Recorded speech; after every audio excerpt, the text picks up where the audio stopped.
Go right ahead, Janet, please. Hello, hello, hello. I thought that I would read, as I have been doing to you guys, reading events poems right around this time of year because I've got them represented in the Scars Publications book, Every Event of the Year, Volume 2, July through December. But then because he said music, I thought the last one would be a poem that I have gone into a song. I've got my husband John here with the guitar ready, so I'll actually sing it because I found out that I'm going to have somebody from the opposite side of the planet wants to do a book of my poetry. So I've got 60 poems. I have no idea how long this book is going to be, but I think in the beginning of 2021 there's going to be a book. So the one poem that we'll do at the end I know is in that book. So that's why I'm going to share that with you. But I figured if I'm going to pick holidays, I might as well pick Solstice and Christmas. So this first one from the book for Solstice is a poem called Endings Bring Light. Not that you care, but my birthday falls on June 22nd, the day after the summer solstice. That means it's just about the longest day of the year, which also means it's the shortest night. But I remember those summer nights near my birthday, savoring dusk at 9 p.m. The days might be long, but they come with a peace that makes you happy to be a part of it. But that's a summer solstice. Flip the year around to right about now and enjoy those long nights.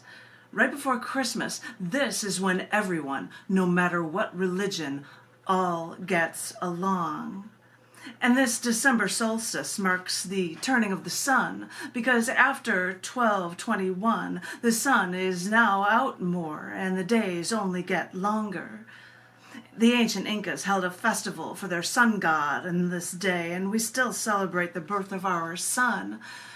And all I know is that any December solstice celebration translates only into sharing, to giving, to loving. And after a long year of struggles and strains, and you think of the year finally coming to the end, remembering, caring, giving, and sharing makes it worth celebrating, knowing the future days can only lead to more light. There's your solstice. There's your solstice poem for the 21st. In this poem, book, there is only one poem that actually talks about Christmas, unless it's about Christmas Island. I got a few of those in here, but I'm not going to share those with you. This one is written for Christmas Eve, and it is titled Christmas Eve, simply put. We made dinner, fettuccine alfredo with chicken and duck, vegetables, bread. We ate, we couldn't finish everything. We were putting on our coats, getting ready to go to midnight mass. I decided to pack up our leftovers, give them to some homeless people on the main street. We got in the car and drove to Broadway and Berwyn. I got out of the car, walked over to a man there, asked him if he was hungry. I got the bowl of noodles and the gallon of milk out of the car. Another man walked over to me. I told him to promise that they would share. I got in the car. We were just driving. And all I could think of was these two men in the cold, eating pasta with their fingers on Christmas Eve. I know, weird one. But it's, you know, you see people going through different things, and it seemed a thing one to have for representing for Christmas Eve.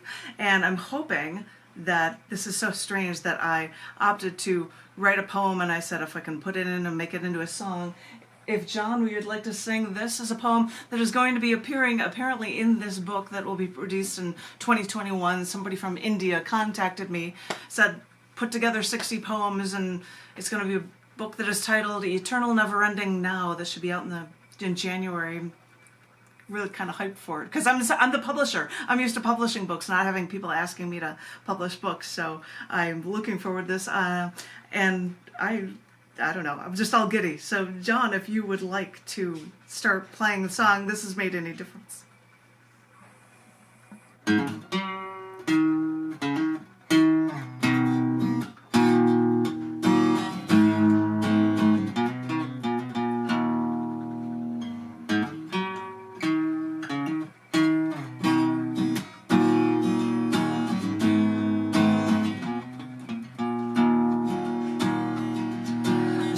I'm at my bar my favorite hangout. I just overheard from people talking that another guy who's always here in the past few months has had a few strokes. And now this is a grapevine, I just heard snippets, but I need to see him put in my 2 cents. He went out for a smoke, and even though I don't, I walked up to him after he lit up. I reached my hand out toward his cigarette. He offered me a new one. I had reached my hand out toward his cigarette. He offered me a new one, but I wanted his. Then holding his smoke, I told him that I heard. I spoke of his wife, asked about his kids. And I don't really wanna get on a high horse here, but we care for him, we want him happy. He said I was right, he'll take some time off. Then holding his smoke, he said that he should quit.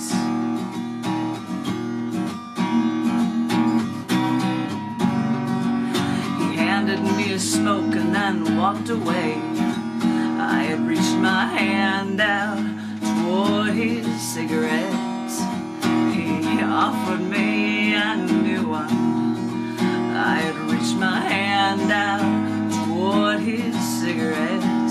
He offered me a new one, but I wanted his.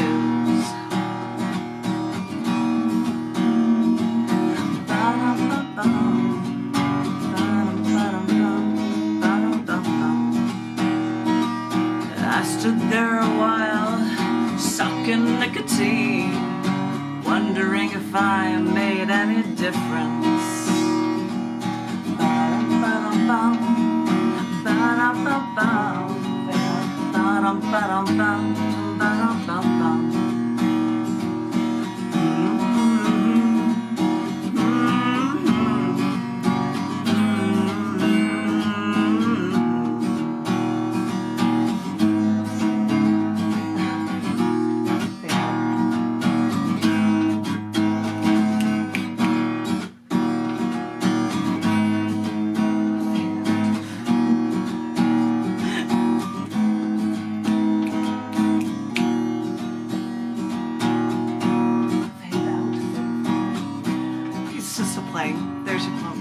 There's the poem. I was trying to keep it short for you guys.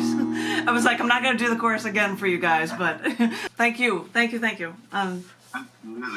Absolument. By the way, you said Dobro Veche. The open mic that I ran in Chicago was originally from a Serbian fellow, so I had a CD release of a number of pieces from it that was actually titled Dobro Veche, and so I know how to spell it. And I just thought it was funny when I heard you say that from before, but yeah, my accent is Czech, and I picked up some things